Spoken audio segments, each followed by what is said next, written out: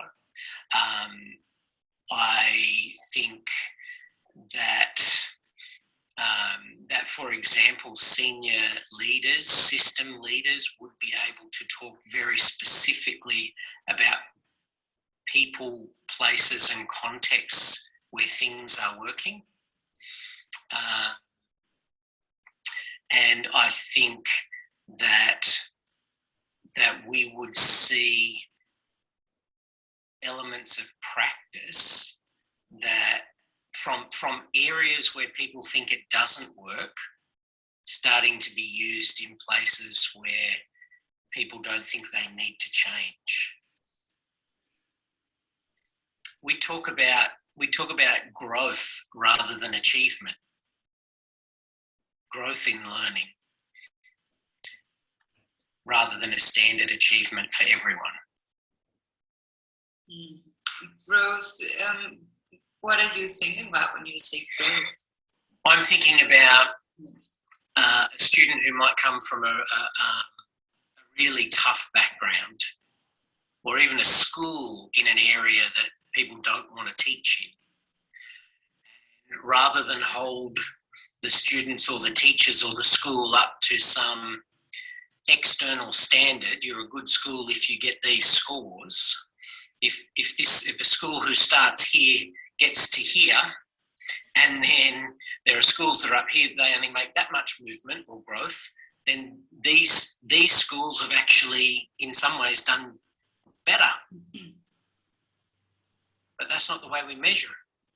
So if we focus on growth, how would we measure it? We would measure probably from where people are now to where they are after a certain point of time, not compare them to an external standard. An example that comes to mind is we've got schools with Indigenous students where English is their third language. And yet we say that they're a disadvantaged school because they don't perform well on English tests. But they're really clever kids. And they'll teach anyone who wants to go out there and work with them.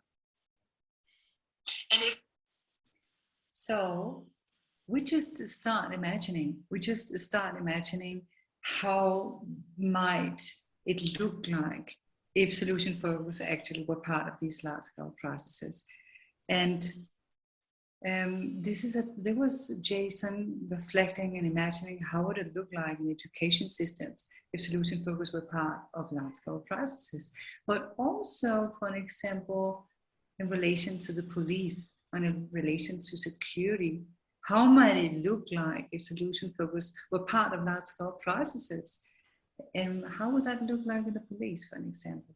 And here, Emma Burns, that you are here from New Zealand, and you're also here today. And thank you so much for being here. And I would like to ask you that questions because you have specialized and working with the police for such a long time, solution focused also. And you are very admired for that. So how would it look like for you if solution focus were part of large-scale processes? How would that show up in the police? I think for me, it starts even one step back. And I think, police here is a big organisation. I think we've got 14,000 staff. So it's a really big machine. And so it's easy to just from that perspective, look at police and think, how could you ever change such a large system when it's been around for so long and there's very entrenched ways of looking at things and dealing with things and so much policy and so much process? How do you ever even begin to think about what different could look like? But I think for me, just even the mindset of the approach, holding on to the belief that change is possible is where I start from, because I think if I don't hold that mindset, I won't even try to influence the organisation at any level. So I think for me, it begins with how you look at the possibility of change.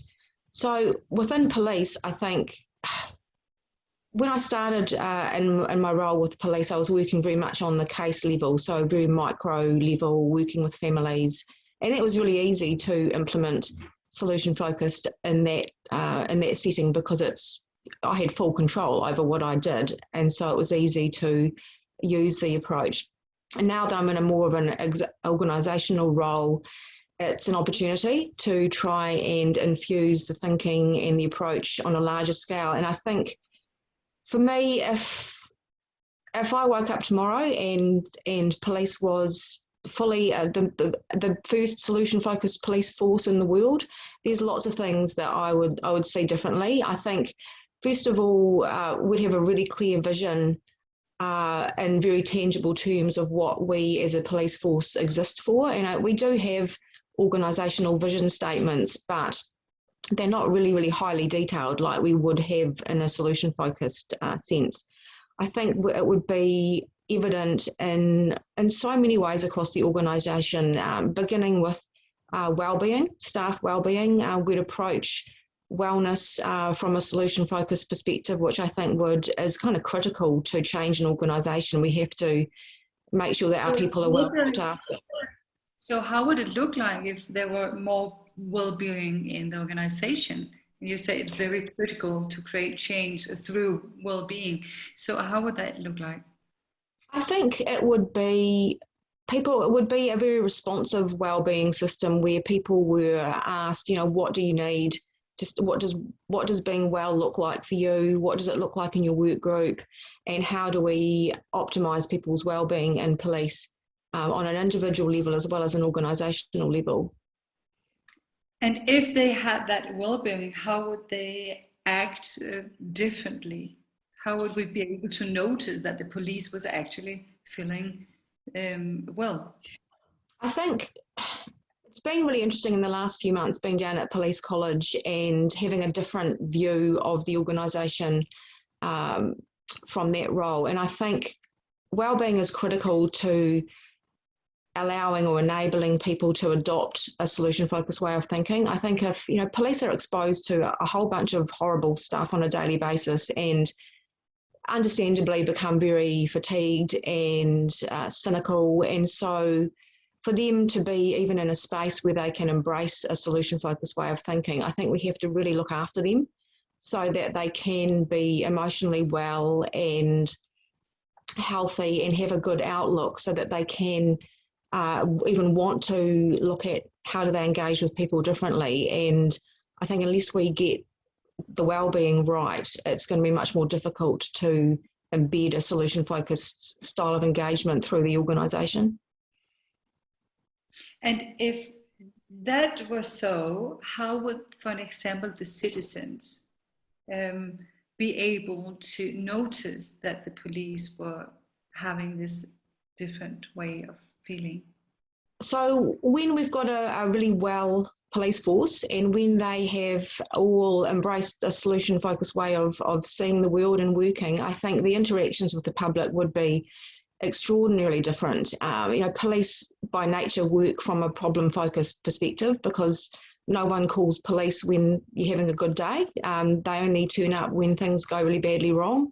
And so even despite that dynamic, I've seen already in Hawke's Bay that we can shift the interactions by just changing the conversation.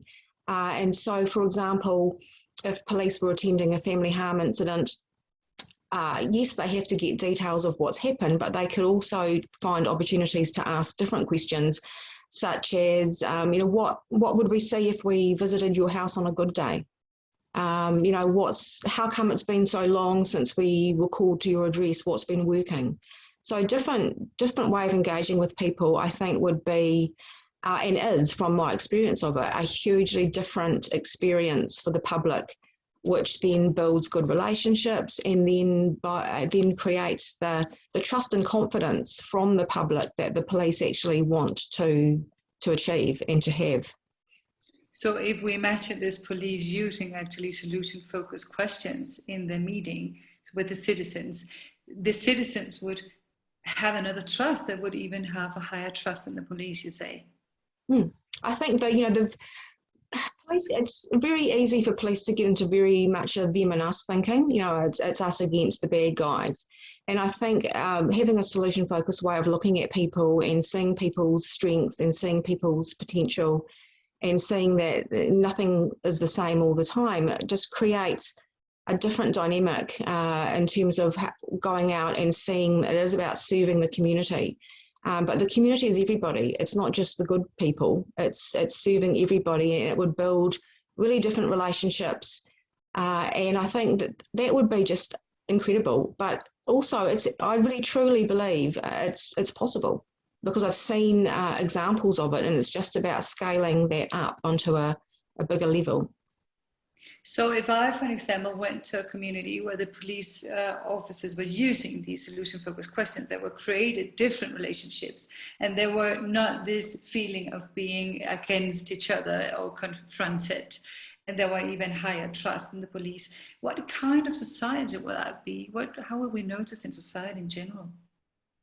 I think you'd see things like if a police car drove past a group of people, they'd wave at the police car instead of doing different kind of hand signals to the police car.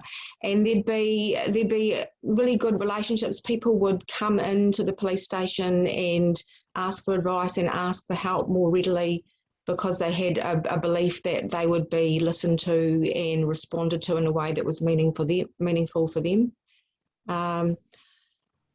The job satisfaction within police would be huge. You know, people join police, I believe, because they want to make a difference and they want to help people. And I think that if we came from this approach, that's really aligned with people's intention when they join police. But unfortunately, if we work in a different kind of way, that can get really easily eroded for people. So it would maintain their sense that they're actually achieving their purpose and what they had imagined being a police officer would be like.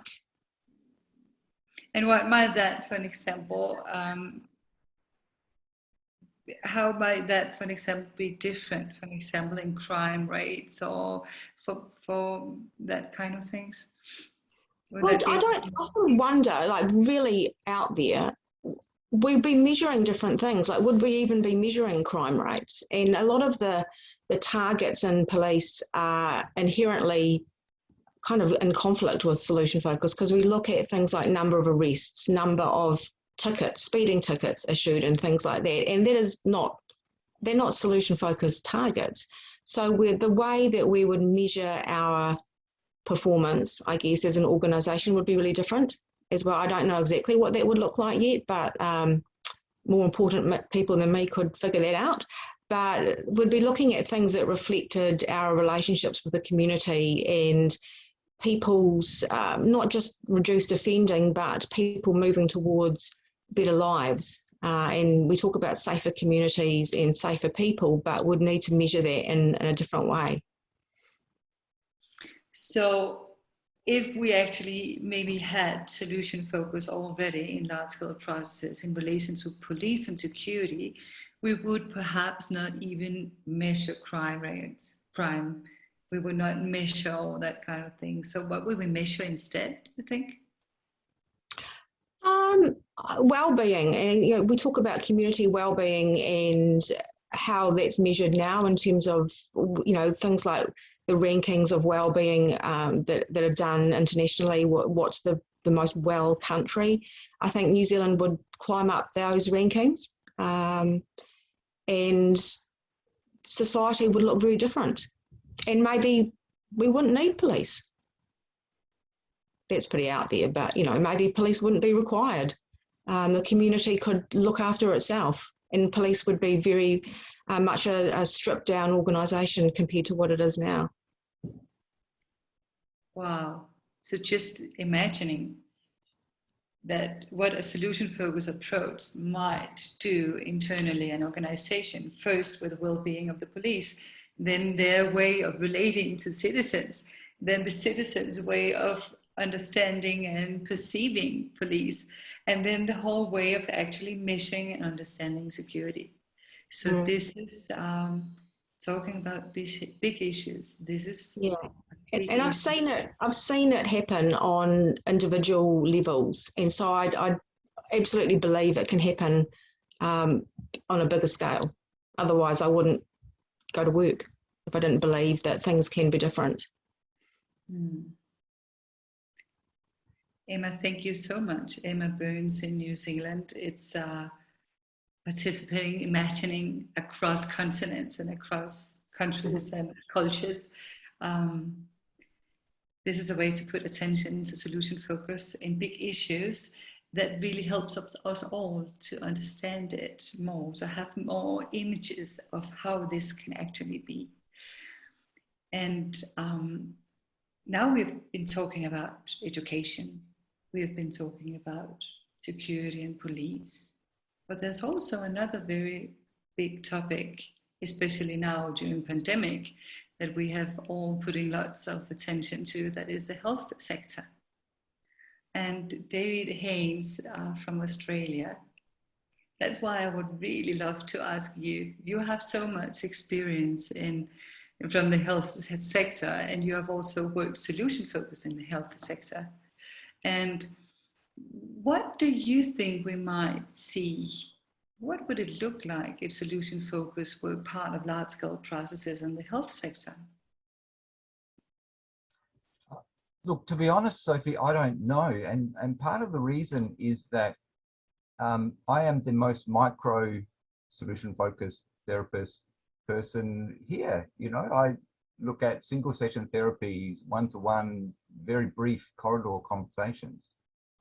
But talking to you, you know, it allows me to dream about what happens if a solution focused approach is brought into the health system as a way of governance or management, or how do we write policies and things on what we do.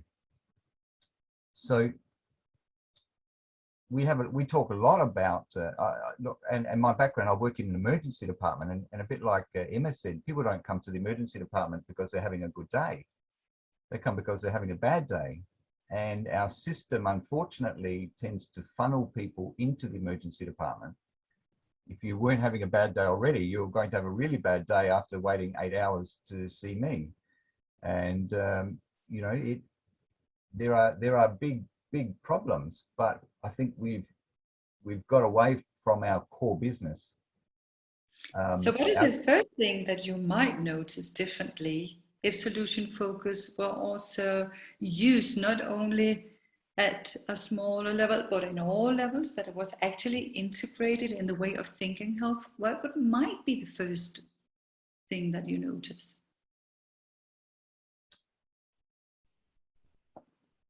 I think that the focus on the glossy documents and the cliches that we have in the documents will all be put aside, because the big cliche that we have is person-centered care.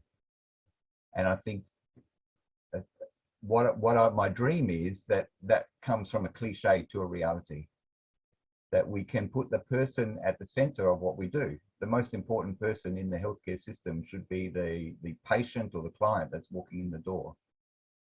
And yet, like we've heard already, rather than a focus on risks and organizational harms and things, our focus will be on that person. What do they want? Why are they coming into the health system? And what is it that they want in the context, particularly in the context of their life? So that would be the first thing for me, is that we would ask that question, you know, what would be different? What do you think would be different if you actually had that focus on the person and you would be able to focus on the people in front of you? Yeah, we see the person as a person rather than as an illness or as a pathology. We would see the person in the context of their community. So, you know, if we look at what is a definition of health, and I always go back to the World Health Organization, we're looking at the person in the context of their community. So there would be more of a focus on, less of a focus on the disease, on the disability, on the dysfunction, more of a focus on the person in the community, in their family structure, what in 1993, when I started nursing, the key word was holistic. You had to have holistic in a sentence every time you wrote a paper. But again, it was a cliche. So I would see a holistic view of the person rather than of the illness as the first step. And that holistic view of the person, what difference might that make in society in general? In society in general, I think we would be working towards a health promotion aspect rather than a cure. Let's fix the problem. We've been talking about health promotion and primary health care for 30 or 40 years or longer, but our focus is still on illness. So I think, and how would you be talking about this health promotion? How would you be talking about that? more about how to maintain wellness rather than how to fix disease, how to maintain wellness and prevent illness. So what does a person need in their life or in their family or in their society to be healthy? And with whom would you talk about that? Well, it would start with the person, but how do we bring that out to the community or to the society, whether that's to the schools or to the community groups? Or this is where talking to you the other day, we were challenging about how do we bring this into big policy? What will the politicians notice about it? Or where does the money come from? How do we spread it out into that level? And that was a good question. How do you think that politicians would actually start noticing the importance of the person and the holistic view? Well, at the moment, my fear is that the politicians notice what's on the front page of the newspaper. They notice what's the budget, bottom line, how much money we are losing. And and again, like Emma said, the numbers that they're watching are how many people are getting arrested, which are all the negative side of things. Somehow or other, we have to convert that so that the politicians can see the health outcomes, the health preventions, but that doesn't make front page of the paper. So the only thing that I could think of if was it the money actually part. did, and if it actually did made it to the front page of the paper, Yeah. what might have helped getting it to the front page of the paper? Well, I was thinking, I'm not sure about what helps to get it to the front page of the paper, but there would have to be some shift in mindset. At the moment, the front page of the paper is full of negative stories about all the people working in the healthcare system who are leaving, like myself. We want to get out. The topic of conversation is getting out of the health system. Okay. And that's what dominates the news. So to imagine a future where there's a front page where it says people want to work in the health system, where the universities are turning people away because of all the people enrolling to be nurses and doctors, that would be a good problem to have. So to focus on the stories about people who actually work in the health sector and want to work in the health sector. So to focus on the experience of the people working there, okay.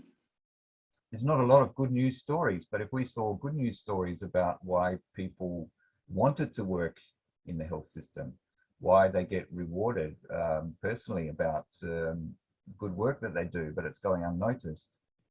Maybe if these things were happening, we would be building up a staff base or a knowledge base. We're building up enthusiasm for people wanting to work in the sector, for wanting to help people. So to focus on the experience of working that's actually making a difference could or might be promoted and get to the front page, and then also including achieving more staff that people would like to integrate on the health sector. And what for the politicians, because we were talking also about what would they notice if they saw that, what would they What will be different for the politicians then? I would like to think that they would see financial benefits of staff wanting to stay longer in the service, not turning over staff so quickly. I would like to think that they see financial benefits from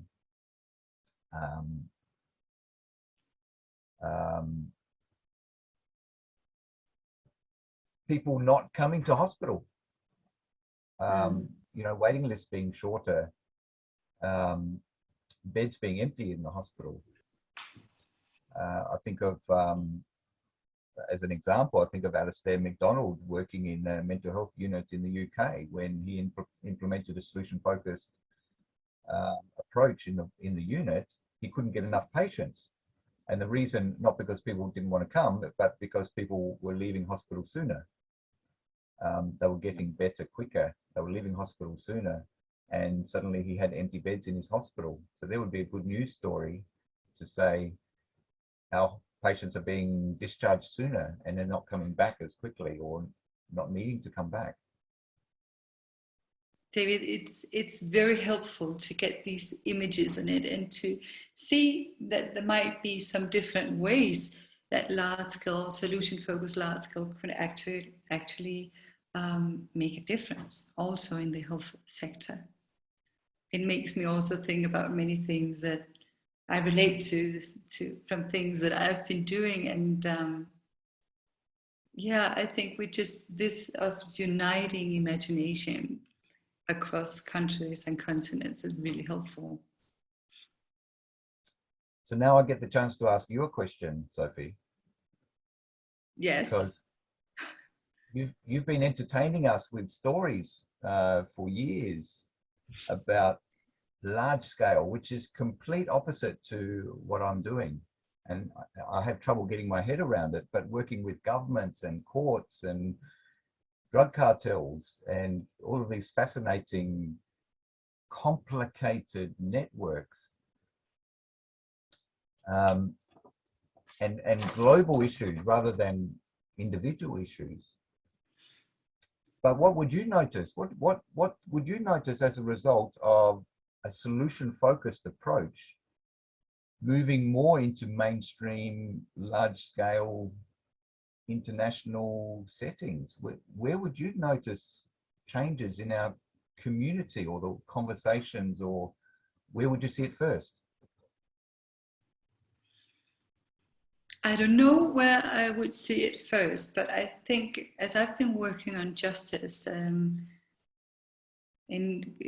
how to implement alternative justice, and I can see the enormous difference that it actually make to have alternative justice where mediation and conciliations could be a way of preventing conflicts. But I can see that solution focus really have a huge impact and is even more effective than many methods used, for an example, for mediation and conciliation. So I think I would start seeing solution focus being integrated in the justice system, and that the way of thinking about justice would also be very different. For an example, right now we know that all cases, we have a case in the justice system. If it's criminal law, it goes to this way. If it's family law, it goes that way. But with a solution focus approach, it will not be that important if it's one law or the other law. It will be a thing about seeing the people being involved. And maybe it would also even be possible to include people being involved indirectly that are not necessarily part of the legal case, but that it could be a way of finding solutions that are a lot more flexible and that could come across the justice system. We can see some signs of it now. We can see that all over the world, our justice systems are starting to integrate mediation and conciliation, but also restorative justice, where we can see that the focus is not so much in who is right and who is wrong, but it's about how we feel restored after having experienced violence or having had other situation that has hurt us. So that is a way I think solution focused might change justice systems, that we will have transversal cases, that we will be able to involve people, that we will not necessarily need to go to get to one kind of agreement, that we could have different kind of agreements within justice systems. And that is one thing. But I also think that I could imagine solution-focused centers all over the world, or maybe just one, putting attention at trying to identify all the different exponential actions on climate change. What kind of exponential actions can we actually identify? We know how to identify actions that really makes a difference. So if we put attention to it, it really might grow. I think that we might really be able to shape many large-scale processes just with putting some very disciplined attention to what changes we would like to see grow in the world.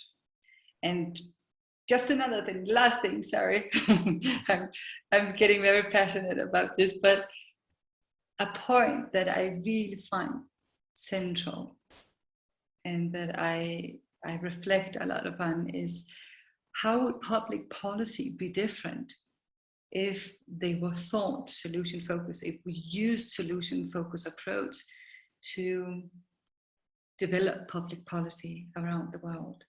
And there's some things that I think we might notice that might be a very clear difference. For an example, usually we have a lot of public policies talking about what we don't want to have. So, or what people do not have. So we have public policies for lonely mothers. We have public policies for people who cannot read and write. We have public policies for people who are not healthy. We have public policies. So we have a lot of public policies where the whole language around it and all the attention we put to it is actually about what people are not. So if we put attention to all the things that people are not, for an example, just taking the public policies on lonely mothers, so we are actually putting a lot of attention to the thing that a mother doesn't have a husband or whatever man beside her, right? It could be that she's living with 30 people, but she's still lonely.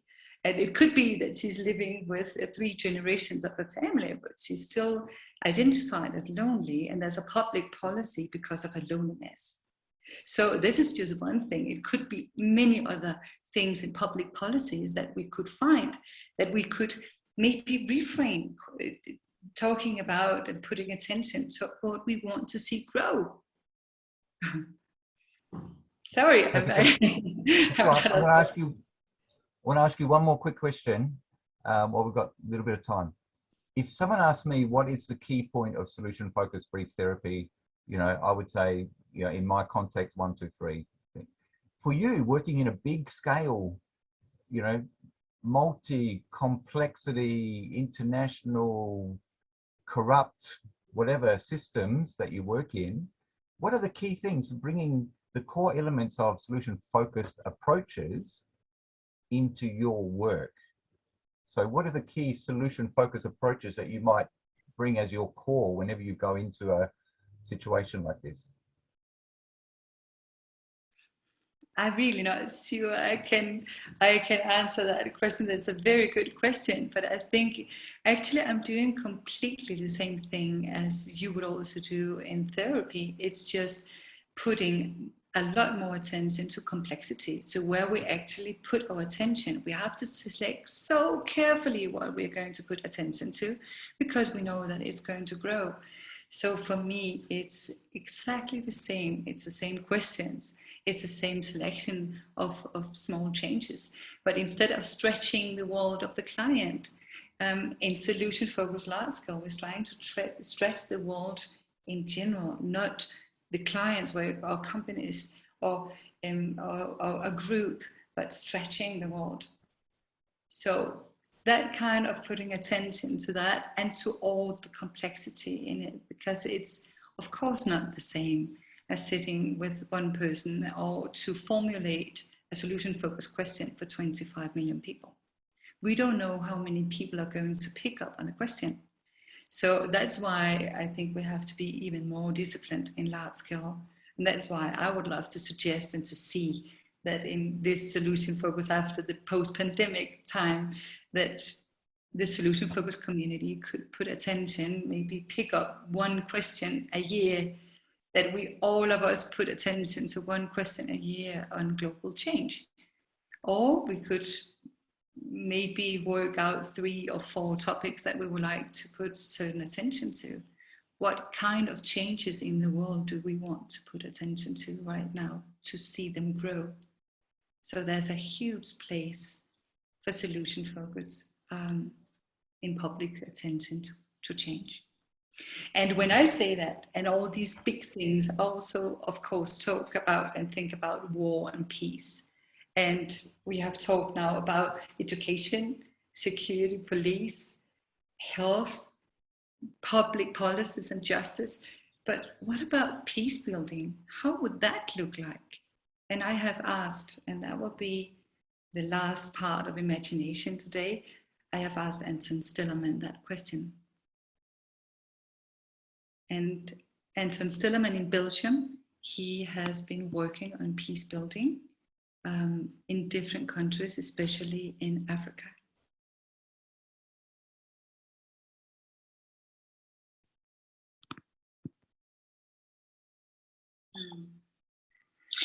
So how would it look like, for an example, because you have been able to do that in projects that you have participated in and where you have integrated this solution-focused perspective. But how would it look like if also, for an example, global organizations such as the UN, the United Nations, had integrated solution-focused perspective in their work on peace building? I think you would notice that by their putting themselves not in a one-up position, but maybe in a one-down or in an equal position, so to speak.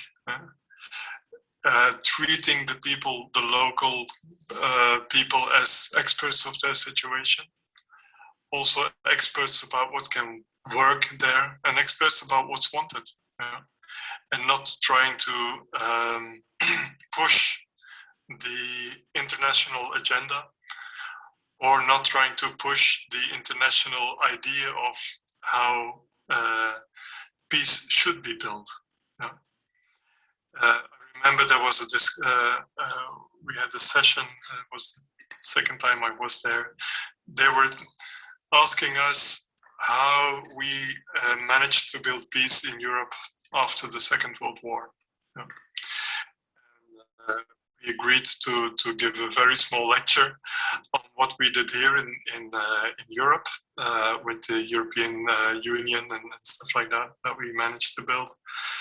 But we immediately added, this is what we did. This is what really fits our way of thinking, our logic, our culture. And it's not necessarily what also will work here.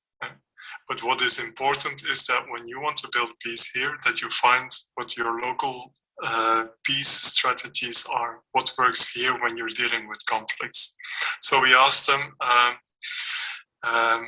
what do you do when you're confronted with conflicts and difficulties? How do you manage to build peace and get towards agreements? And it was amazing. They set up a workshop, and they were talking amongst one another to share what their strategies are for conflict resolution. And it was so funny to see that what they were talking about, or the language that they used, was actually Latin. They were using words like resolution, conflict, arbitration, and stuff like that. All these typically Western words. And I pointed it out to them. I said, I really can hear that you're talking Latin, and everyone said, oh, we don't speak Latin. Yes, you do. You're using all these concepts that we're so familiar with. But what is your first common language that you speak? We had 5 different languages in the group there. And the first common language that they all then shared, which was not a Western language, was Swahili, Kiswahili. Yeah. And I invited them to continue the discussion in Kiswahili on their ways of dealing with conflicts and building peace. And it was so interesting to see, Sophie, what happened. From the moment they switched from French to Kiswahili, they took another flip chart and they started to draw a completely different image of what peace building would look like. In the first, when they were still talking French or Latin, it was all with bullet points. But as they moved to Kiswahili, they started to draw a big tree. I still have pictures of that. A big tree with the ancestors and the role of the ancestors, the role of the tradition, the role of the future generations. It all appeared in that beautiful image that they created, and the role of each and every one of them, or many aspects of their society in peace building. And that was beautiful to watch. And then we could say, well, probably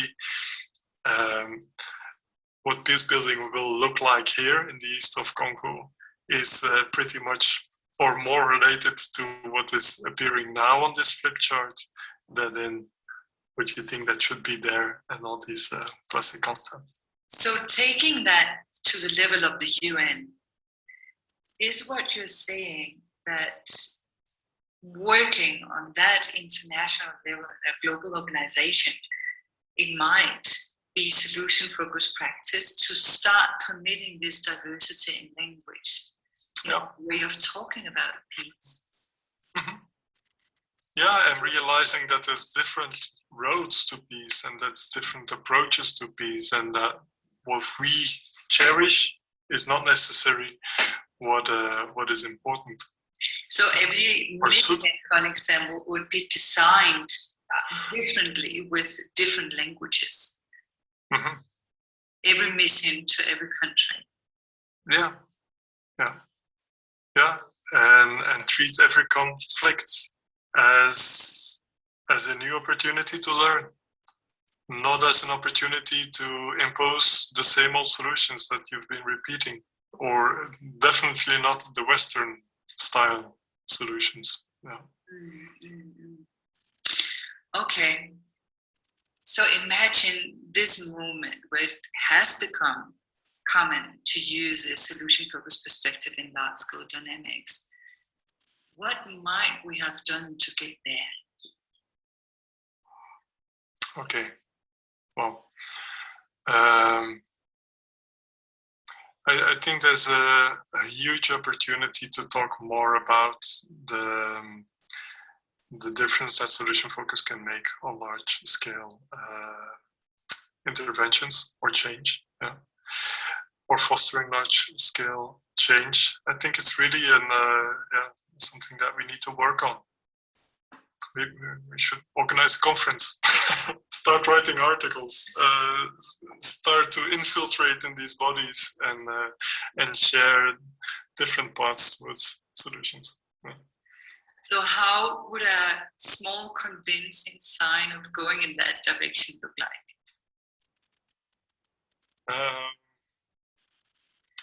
Sharing good practices.